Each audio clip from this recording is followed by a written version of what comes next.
Okay, hey everybody, welcome to an episode of On the Wrist from Off the Cuff.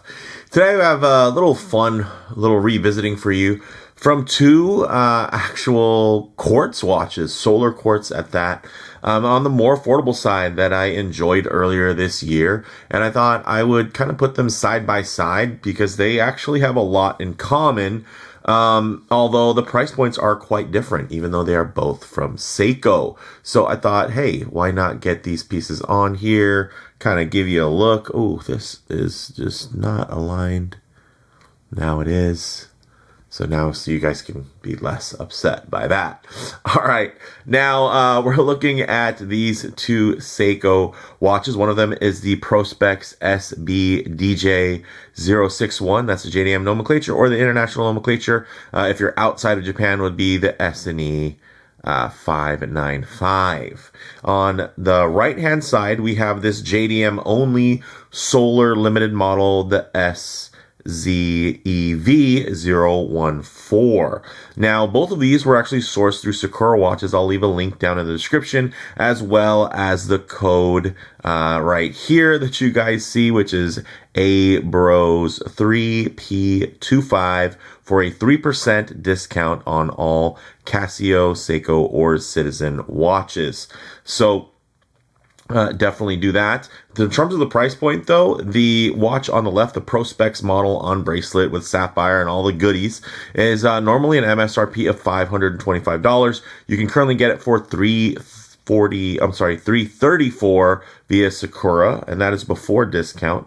And then in terms of the SZEV014 model on the right hand side, that normally goes for $250 MSRP, and you can get it for about $180 from Sakura. So very, very affordable here, kind of no matter how you slice it. And both of these are just kind of cheaper fun. And that is one of the things that I've enjoyed about Seiko and continue to enjoy about Seiko, although they're not one-dimensional in that. From that perspective, I have some very expensive Seiko watches that I enjoy really, really, to higher levels. But these are just, again, they scratch an itch at a very, very attainable price point. So I thought, why not share these, especially going into the holiday season. So with all that said, let's go ahead and zoom the camera out, get these pieces in hand, and take a closer look.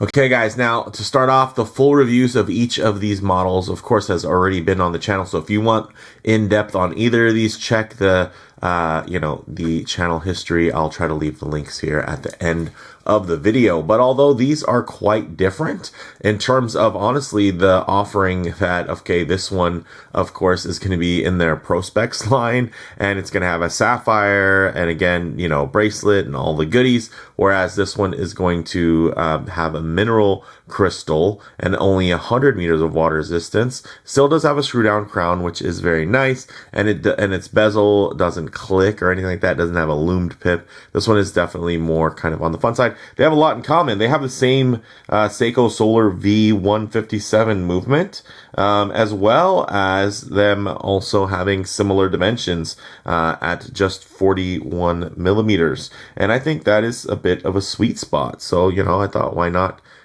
showcase these two? And then in terms of the price point, yeah, they are quite different. In terms of MSRP, $525 versus the MSRP here being around $250. So, again, about half the cost. So you're going to lose things like, again, that extra, actual professional specifications, Prospex, right? In terms of it being an ISO compliant diver here, definitely more of a dive style. But I will say this one is a whole lot of fun, especially when you consider the colorway here, especially on this strap that it comes with from the factory that, again, does evoke a bit of that kind of Daniel Craig, James Bond styling, which I think is very cool. And again, for a very affordable price point, capturing that aesthetic. Now, when we look at these, you can see, I'd say they're similar in terms of them having a somewhat generic kind of case shape, right? We have the more traditional crown at the 3 o'clock. You have the date at 3 o'clock here. You actually even do get a date magnifier. It's not super impressive there, but it is there. And then, of course, when you just look at the dial layout, again, it's just kind of a clean, very basic diver style at a very basic size, especially considering that a lot of folks are going back up when it comes to sizing. So 41 millimeters, again, still in that sweet spot for most wrists. And I think either of these would serve you well. And of course, they are at very aggressive price points, especially if you source through Sakura. So definitely check the links below. Of course, some of the main differences here, right, are going to be things like the lug width. Actually, I should say they're the same because they're both 20 millimeters, but they're different in that, or they're also the same in terms of them both being drilled 20 millimeter lugs. But one of them has a bracelet and one of them doesn't. Is the bracelet swappable? That's a good question. I don't see why it wouldn't be, especially considering this has hollow end links. So you could probably make that fit. But honestly, with a basic 20 millimeter lug on a 41 millimeter case, you could probably make a lot of bracelets fit, and some of them would be nicer than this one. I do believe there is a braceleted variation of this. It just has a different dial layout, maybe a different bezel layout. So I would say this watch, though, its value doesn't lie in checking the boxes. This one, the part of it that makes it so enjoyable is how affordable it is. And part of that is the fact that it is on a strap, and you could put it on a rubber strap. You could put on a number of different types of straps and it would still be quite good and quite fun. Here, this is a little bit more of the traditional Seiko layout where they give you a really, really nice fine-tuned case, and bezel, dial, etc. But it ends up being like, oh, well, the bracelet's not the greatest. You throw it on an aftermarket strap and then you're just going to enjoy it more overall. But yeah, again, full reviews do exist for these two watches, 41 millimeters. And then in terms of the thickness, 11.6 versus 11.4. So slightly thinner, but also slightly, I shouldn't say slightly, but a good amount less water resistance there. And then in terms of lug to lug, 48.5 versus about 48.8. So slightly longer on the lug to lug on this piece. But again, they have a very, very similar footprint. But one of them, you can see, has that traditional sloped chaptering, which can be notoriously misaligned when it comes to Seiko watches. Here, you don't have to worry about that because you're getting it actually all on the dial. So you're not going to have a chapter ring. You're just going to have a basic metal rehaut in there, as you can see. Now, with that said, let's actually get these on the wrist and see how they wear. Okay, guys, as you can see on my 7.5 inch wrist, or 19 centimeters in circumference there, it's, although on the larger side of average, I would still say it's still quite a tall and round wrist. So you can see there, it's not like it's super wide, flat, and accommodating. So I do have to be mindful of things like the lug to lug range, as well as the ultimate, length there. But I think it still wears quite nicely. Same goes for this bad boy right here. Yes. Very nice, very clean. Ooh, look at that. And they are both nice and low slung thanks to their movements. Now, of course, if I get my wrist a bit too close to the camera lens, you're going to notice all of a sudden there's quite a fair amount of perspective distortion. It's going to make the watch seem much larger than it actually is. I mean, look at that. Doesn't it seem a lot more oversized? But I keep my wrist nice and low. Look at that. All of a sudden, the center of the watch seems more centered on the wrist, and you're seeing more of the sides of my wrist and more of that strap. So what I do is keep my wrist nice and low and then just tighten up the frame so that you guys can get still a detailed look, but just add a bit of a true aspect ratio as to how this may lay on your own wrist. And you can see here, this thing sits really quite nice.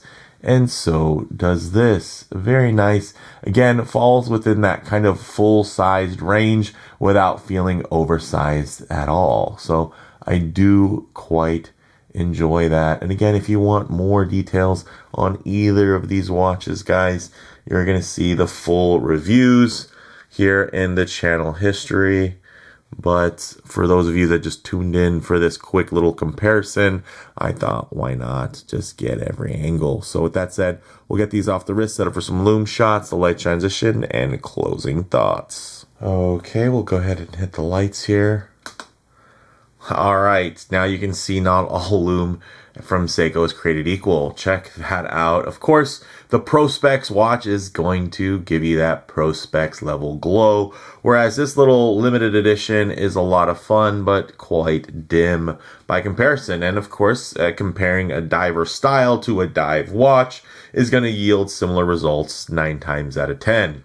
But one thing I like to work in is going to be a bit of a low light transition, because you're not always going to be out in the middle of a field enjoying direct sunlight. A lot of times you're going to find yourself coming out of buildings, walking underneath overhangs, or just hanging out underneath the shade of a tree. And as you guys can see here, guys, these are a lot of fun visually, although they are going to be more run of the mill. You know, you don't have that signature 4 o'clock crown or anything like that. I will say you do pick up those little niceties and fine points in terms of some of the finer details, especially on, of course, the Prospex watch, which is going to be more expensive. The little extra bit of texturing on the bezel insert, the just cleanliness of that dial is just a joy. It's enjoyable. And again, you can swap these straps out 20 millimeters in terms of that lug width. Also, you're going to have, you know, drilled lugs, which is going to make that nice and easy. You could throw these on expensive, you know, isoframes or tropic straps, whatever it might be, sailcloth. You can do it all. And both of these are quite affordable. So the nice thing is, with the money you save on buying the watch, you can put it on a really high-end strap if you'd like to.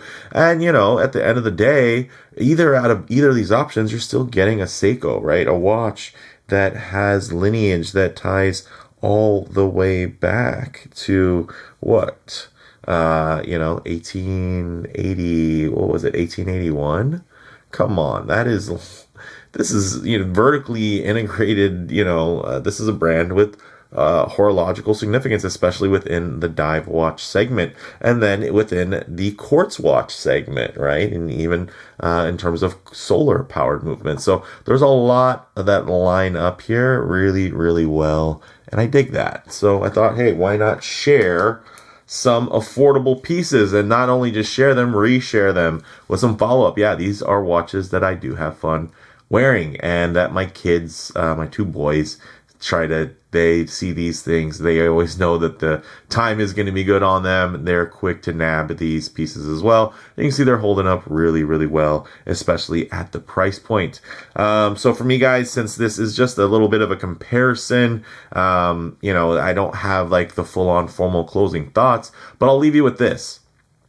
So many people are complaining that Seiko's gone up market. They've gone up market. They're losing, like, guys, Seiko's still making very, very cool, affordable timepieces. And these are just 2 examples. And yeah, if you don't want to go up, that's fine.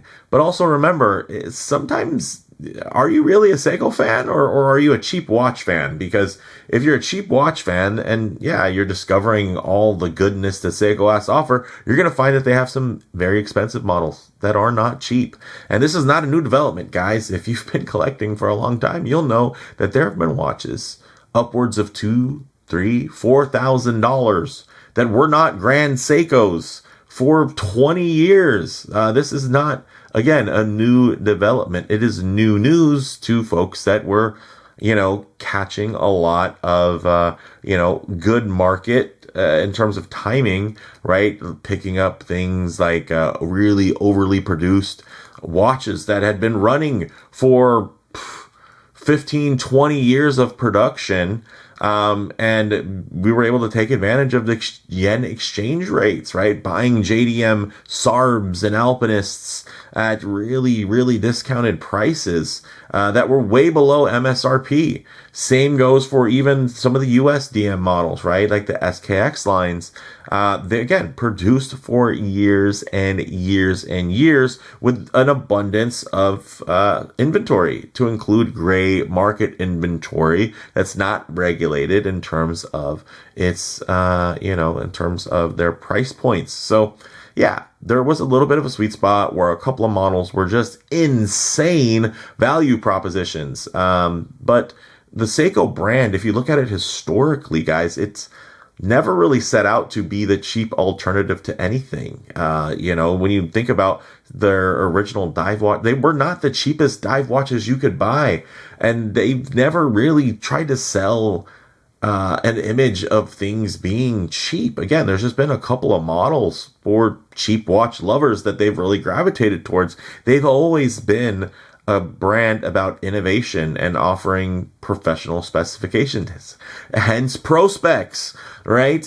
So that is just, again, that's something that's intrinsic to who they are. So they haven't lost their way as much as I think gotten more people to see their brand as a whole and understand that, yeah, they are quite different in the way that they operate. They're quite different versus the Swatch Group. In the Swatch Group, you understand that that a Tissot and a Hamilton and a Mito are all entry-level watches, even though they're all under the same ownership that make watches from Blancpain, from Breguet, from Omega. So the fact, actually, Breguet, I might be speaking out of turn there. I don't believe they're a Swatch Group, but you catch my drift.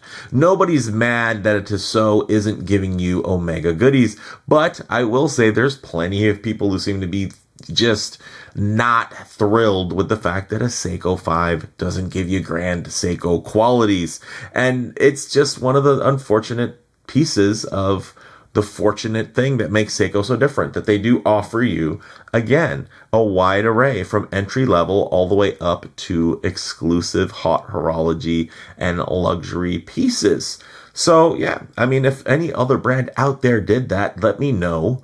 A fully integrated brand that does that. Again, the closest comparable would be the Swatch Group, but not for one brand name. It would be across multiple brands. You know, it would be a Swatch watch, you know, on one side, right? When you think about this little cheap Seiko here, on the left-hand side, this JDM only solar limited model, that is just a diver style watch. You know, that's how different they are. That is absolutely how different they are. But at the same time, they still share the same vertical integration, the same in-house prowess, the same heritage with horological significance that directly applies to the brand, to the genres that they support and that they contribute to. They've contributed design language to the genre. They've contributed functional innovations to the genre. And that's just this genre. Let's not, I mean, we can get into chronographs, we can get into space. There's just a lot that Seiko's done, and they should be proud. And, you know, they're people who work for Seiko should probably get raises. You know, that's what happens when you're successful. So with that said, let me know what you think down in the comments below. If you like the video, please do a like. And if you haven't, please subscribe for more content just like this. Thanks, guys.